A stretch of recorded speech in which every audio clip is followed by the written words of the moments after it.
اگر ہمیں کوئی شخص کہتا ہے کہ شب برات کو اٹھ کے نفل نہ پڑھو تو بھائی نفل ہم نے پڑھنے اللہ کی رضا کے لیے، ہمیں کسی بندے سے ڈگری لینے کی ضرورت نہیں، نہ تو ہمارے اور رب کے درمیان معاذ اللہ کوئی وسیلہ ہے کہ تو کہے گا تو پڑھیں گے، جب دل کرے گا پڑھیں گے، اور جتنے دل کرے گا پڑھیں گے۔ ہم تو نفل کہہ رہے ہیں اس کو، ہم نے کب کہا ہے ضروری ہے جو عشاء پڑھ کے سو جائے فجر تک سویا رہے، ہم اس کو گناہگار نہیں کہہ رہے، لیکن یہ ضرور کہیں گے کہ گولڈن چانس مس کر دیا اس نے چانس مس کیا ہے، یہ تو اللہ کی رحمت کا موقع تھا۔ حضرت سیدہ عائشہ صدیقہ رضی اللہ تعالی عنہا ارشاد فرماتی ہیں کہ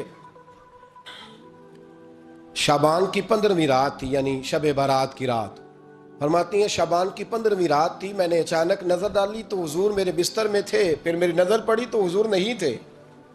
میرے دل میں گمان آیا، خیال آیا کہ شاید کسی اور زوجہ کی طرف حضور کا میلانے تباہ ہو گیا ہو، وہاں تشریف لے گئے ہوں۔ فرماتی میں اٹھی باہر گئی تو نبی کریم علیہ السلام جنت البقیع میں تھے، قریب ایک جگہ پہ حضور دعائیں مانگ رہے تھے۔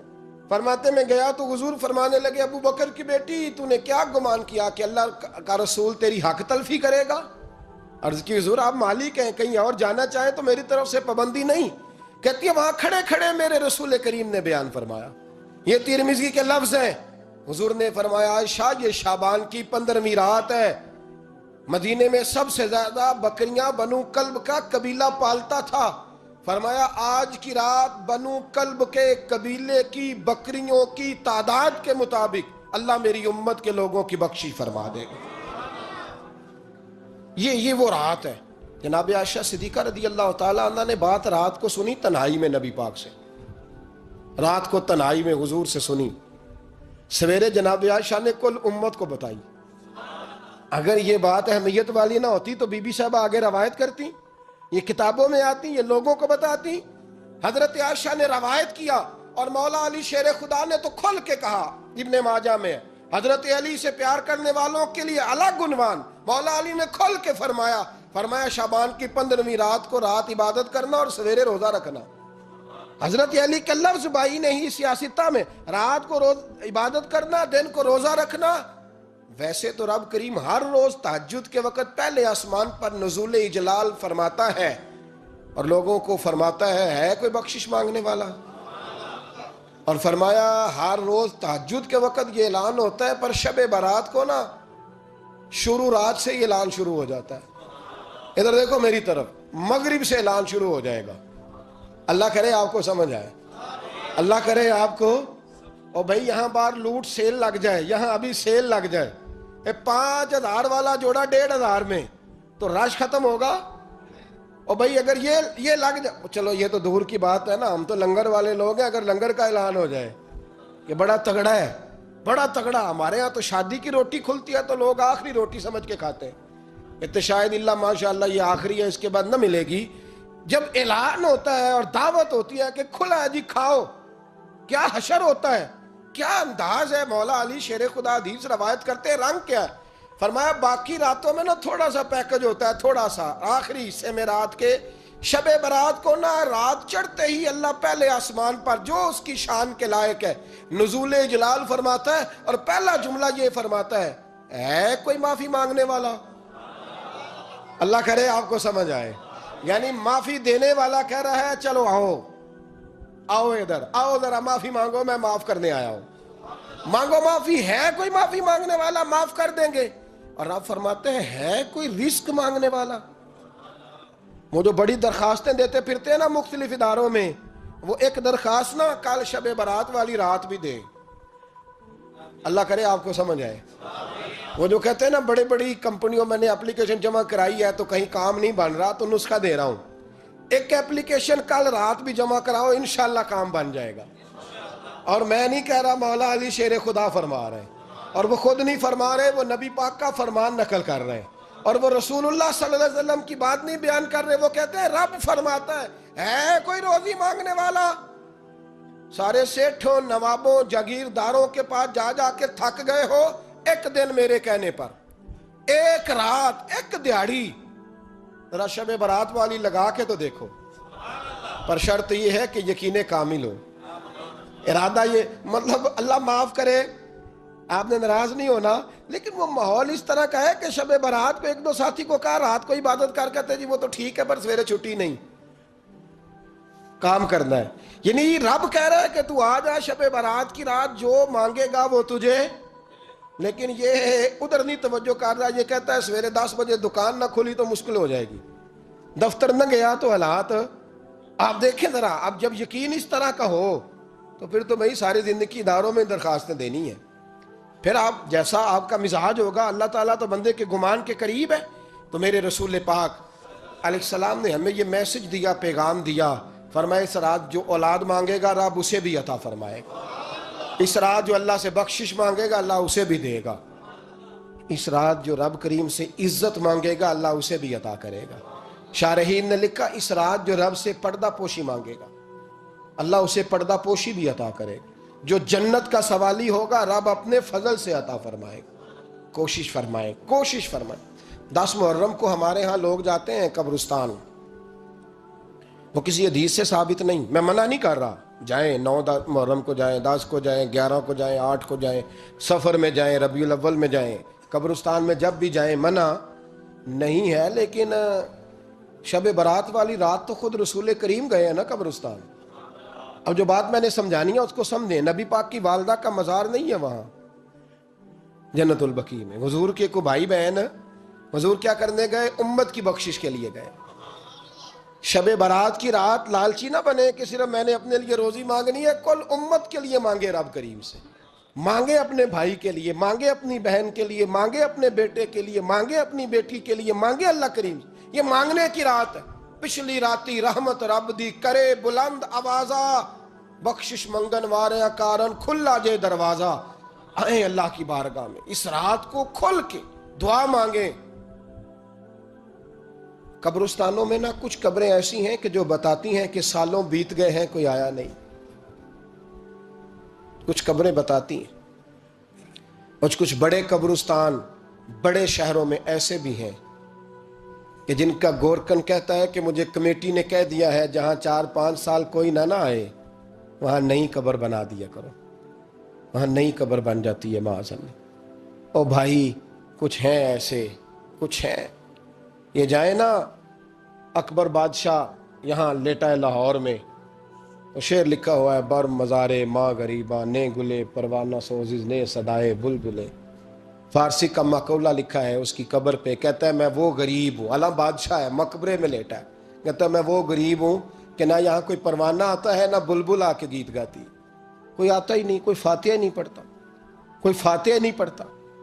او بھائی کئی قبریں ایسی ہیں جن پہ سالوں بیت گئے کوئی لوٹا نہیں. اور مشکات میں حدیث ہے میرے نبی کریم علیہ السلام نے فرمایا جو قبر میں ہوتا ہے وہ تو اس آدمی کی طرح ہے جو دریا میں ڈوب رہا ہے اور وہ انتظار کر رہا ہے کہ میرا بیٹا میرے لیے دعا مانگے، میری بیٹی دعا مانگے. پر بیٹے کو تو 27 سال ہو گئے، ملک سے باہر ہے. کاغذ بنے گے تو ابے کی قبر پہ آئے گا نا، اس کے تو کاغذات ہی نہیں مکمل ہو رہے. وہ بیٹے کو تو مشکل ہے بڑی، وہ تو کاغذات نہیں بن رہے. وہ تو دولت کا مطالبہ پورا ہوگا تو جبھی وہ کام ہوگا نا. انتظار ہو رہا ہے قبروں میں میرا بیٹا دعا کرے، میرا بھائی دعا کرے. اور اگر بچہ دفن ہے تو وہ کہتا ہے میری ماں دعا کرے، میرا باپ دعا کرے. کوشش کریں شب برات بعد از مغرب یہ رواج پیدا کریں. یہ رسول اللہ کا طریقہ ہے صلی اللہ علیہ وسلم. قبرستان میں جائیں اور جا کر کے وہاں اللہ تبارک و تعالیٰ سے دعا مانگیں کہ یا اللہ جو اس قبرستان میں لیٹے ہیں وہ بھی، اور جو آج تک کلمہ پڑھنے والے دنیا سے گئے وہ بھی، اور جو قیامت تک جائیں گے وہ بھی. اے اللہ تو سب کی بخشش فرما دے. اللہ کی رحمت کو محدود نہ کریں کہ صرف مجھے بخش دے، اسے کہیں یا اللہ کل کی بخشش فرما. ساری امت کے لیے دعا کریں. شب برات کی رات نفل پڑھیں. ہمارے ہاں محفل ہوتی ہے ہر سال الحمدللہ، بڑے شوق سے بڑا خوبصورت ہم اہتمام کرتے ہیں. لیکن میں اکثر دوستوں سے کہا کرتا ہوں کہ جن کو اکیلے میں نفل پڑھنے میں مزہ آئے وہ اکیلے میں پڑھیں. کتنی کھلی بات کر رہا ہوں. میں پابند نہیں کر رہا کہ آپ یہاں آئیں گے محفل میں آئیں گے ضروری ہے. بھئی آپ کو اکیلے میں مزہ آتا ہے نا. کچھ لوگ تنہائی میں ہو تو دل زیادہ لگتا ہے، وہ تنہائی میں کریں اللہ اللہ کوئی عرض نہیں. لیکن کچھ ایسے ہیں کہ نعت سنتے ہیں تو دل نرم ہوتا ہے، تقریر سنتے ہیں تو دل نرم ہوتا ہے. تو جن کا اس طرح نرم ہوتا ہے وہ مسجد میں آئے, بات سنے. کچھ کو سب کے بیچ بیٹھ کے رونا آتا ہے. حضرت سعدی شیرازی فرمایا کرتے تھے کچھ لوگوں کے آنسو مجھے رلا جاتے ہیں. فرماتے ہیں کچھ کی آنکھیں دیکھ کے رو پڑتا ہوں, لہٰذا میں جب بھی ذکر کرتا ہوں محفلوں میں بیٹھ کے کرتا ہوں. تنہائیوں میں مجھ سے نہیں ہوتا, تو جس سے نہیں ہوتا وہ آئے نا, مسجد میں آئے, رات عبادت کریں. کل مغرب سے پہلے پہلے کام سمیٹ لیں سارے, اور مغرب کے بعد یہ رات شروع ہوگی, مغرب کے بعد ایک چھٹی کر لو اللہ رسول کے لیے. کر لیں گے انشاءاللہ تعالی ایک چھٹی. اور توبہ کی رات ہے یہ, توبہ کرنی ہے. توبہ کس کو کہتے ہیں؟ توبہ کا معنی ہے پچھلے گناہ پر پچھتانا, شرمسار ہونا. کہتے نہیں اے کاش میں نہ کرتا, اور وہ لفظوں میں نہیں, جملوں میں نہیں, توبہ رٹی رٹائی نہیں. شرمسار ہونا اور آئندہ گناہ نہ کرنے کا پکا ارادہ کرنا, اس کا نام توبہ ہے. دیکھیں اللہ تعالیٰ فضل کرے, میں نے پچھلے سال کہا تھا پھر کہتا ہوں, مسجدوں سے نا شب برات کی رات, شب قدر کی رات چیخوں کی آوازیں آتی ہیں, لوگ اتنا روتے ہیں نا. رونا چاہیے, کم روتے ہیں زیادہ رونا چاہیے. لیکن سوال یہ ہے کہ اتنا زیادہ لوگ شب برات کی رات روتے ہیں, کیا پھر سویرے بددیانتی ختم ہو جاتی ہے؟ جو رات مسجد میں کھل کے رو کے آیا ہے اس کا پروگرام ہے نا کہ اب ملاوٹ کبھی نہیں کرے گا, اب گاہکوں سے جھوٹ کبھی نہیں بولے گا, اب وہ بددیانتی کا معاملہ کبھی نہیں کرے گا. لیکن رات روتا بھی رہے اور سویرے پروگرام یہ ہو کہ میں نے پھر لوگوں کو فریب دینا ہے, داؤ لگانا ہے, تو اس نے توبہ کیا رات کے, یہاں بس یہ ایکٹنگ کر کے لوٹ آیا ہے. یعنی بڑی سجا بنا کر کے سوار کر کے رات توبہ کی. کیا مطلب ہے توبہ کا؟ کہ توبہ آپ نے کی. حضرت حسن بصری سے کسی نے کہا توبہ کیا ہے؟ فرمانے لگے توبہ یہ ہے کہ جس گلی سے رب نے تجھے منع کیا ہے دوبارہ پھر تو اس گلی میں نظر نہ آئے, تو نظر ہی نہ آئے. اور جس جگہ جانے کا رب نے تجھے حکم دیا ہے پھر تو دوبارہ وہاں سے غیر حاضر نہ ہو. اگر یہ پروگرام ہی نہیں, ارادہ ہی نہیں. بچے ایک دو مجھے کہنے لگے کل حضرت صاحب توبہ کے موضوع پر ہم نے گفتگو کرنی ہے, تو کوئی باب بتائے کہاں پہ ہے. کچھ بچے شاگرد ہیں, کچھ مسجدوں میں جمعہ پڑھاتے ہیں. ایک نے مجھ سے کہا, تو میں نے کہا بیٹے پہلے مسجد میں جاؤ, 2 نفل پڑھو, توبہ کرو, توبہ کا ارادہ بناؤ. یہ رسم نہیں ہے. وہ نعت خواں بھی تو توبہ کر لینا جو شب برات کے دن لوگوں کو توبہ کرانے آیا ہے اور 25,000 کا سودا کر کے آیا ہے. تو آج اس کام سے تو توبہ کرنا, یہ نوٹ پھکوانے سے تو توبہ کرنا. یہ رسم ہے. ساری رات توبہ توبہ توبہ توبہ, یہ کیا معنی ہے اس کا؟ کیا مطلب کریں؟ امام غزالی فرماتے ہیں کہ ایک آدمی بادشاہ کا گارڈ تھا, سپاہی تھا, اس کا پہرے دار تھا, نگرانی کرتا تھا, بڑی وفاداری سے نوکری کرتا رہا. بادشاہ نے اسے تنخواہ کے علاوہ بھی بڑا نوازا, بڑا نوازا, بڑا نوازا. اسے بادشاہ نے بڑے الاؤنسز دیے, بادشاہ نے بڑا کچھ دیا, مکان دیا. کچھ سالوں کے بعد بادشاہ کو پتا چلا کہ یہ میرے لیے نہیں آتا تھا, اس کی تو میری کنیز پر نظر تھی. اس نے تو رات کی ڈیوٹی اس لیے لگوائی تھی کہ کنیز پر نظر تھی. تو امام فرماتے ہیں کہ بتاؤ پھر وہ بادشاہ اس کے ساتھ کیا سلوک کرے گا؟ وہ کیا سلوک کرے گا؟ تو لوگ کہنے لگے حضور لگتا یہ ہے کہ وہ نا 4-5 حصوں میں کاٹ کے تو کتوں کے آگے پھینکے گا. آپ فرمانے لگے میرا رب تو بڑا ہی کریم ہے, وہ تو ایسے نہیں کرتا. لیکن بتلاؤ اگر اسے پتا چلے کہ یہ رسم کے لیے آیا ہے, اس کی تو نظر ہی مال پہ ہے, یہ تو سویرے بدلے گا نہیں, یہ تو دھوکہ دے رہا ہے, یہ تو توبہ کرنے آیا ہی نہیں, اس نے تو ڈھونگ رچایا ہے, اسے تو پہلے سے خبر ہے. تو پھر تم کیا امید رکھتے ہو؟ پھر کیا رویہ رکھتے ہو؟ شب برات کی رات دھاڑے مار مار کے رونا اور صبح اسی طرح دھوکہ دینا, اسی طرح فریب کرنا, اسی طرح جھوٹ بولنا, اسی طرح بددیانتی کرنا, اسی طرح لوگوں کو لوٹنا. تو یہ رسم نہیں ہے توبہ. توبہ تو بدل جانے کا نام ہے, توبہ تو پھر سنور جانے کا نام ہے. توبہ تو اس طرح ہے جس طرح حضرت ابراہیم ابن ادھم نے کی تھی. وقت کے بادشاہ تھے, بادشاہ جب توبہ کی تو پھر ہر چیز چھوڑ دی, پھر مال لوگوں میں بانٹ دیا اور پھر ٹاٹ کا لباس پہن کر زندگی گزاری. لوگوں نے کہا حضور یہ تبدیلی ہے. فرمایا تبدیلی نہیں, یہ میری توبہ ہے, یہ میری توبہ ہے. جب توبہ کی تو پھر بدل کے کی, جب توبہ کی تو پھر تبدیل کیا آپ نے. یہ کیا توبہ ہوئی؟ ساری رات روتے رہے, سویرے دکان پہ جا کے پھر قسم اٹھائی کہ مجھے تو پڑتا ہی 11,000 کا ہے. یہ توبہ ہے؟ تو آپ نے اور میں نے توبہ کرنی ہے تو انشاءاللہ تعالیٰ اس طرح کرنی ہے کہ پھر 15ویں شعبان کو بدل جائے. یہ جو موقع آتے ہیں نا شب برات کے, شب قدر کے، یہ بنیادی طور پر اللہ تعالیٰ کی طرف سے دی ہوا موقع ہوتا ہے کہ چلو تمہیں چانس دیتے ہیں، تمہیں چانس دیتے ہیں، پابندی کوئی نہیں، لیکن رب کی طرف سے نا موقع ملتا ہے، چلو تمہیں ایک موقع دیتے ہیں، چلو اپنے آپ کو کلیئر کر لو، تمہیں موقع دیتے ہیں۔ یا اللہ کیا کرے، کچھ بھی نہیں، آ کے نا سچے دل سے 2 رکعتیں پڑھ کے توبہ کرو، عرش کا مالک پچھلے سارے ہی معاف کر دے گا۔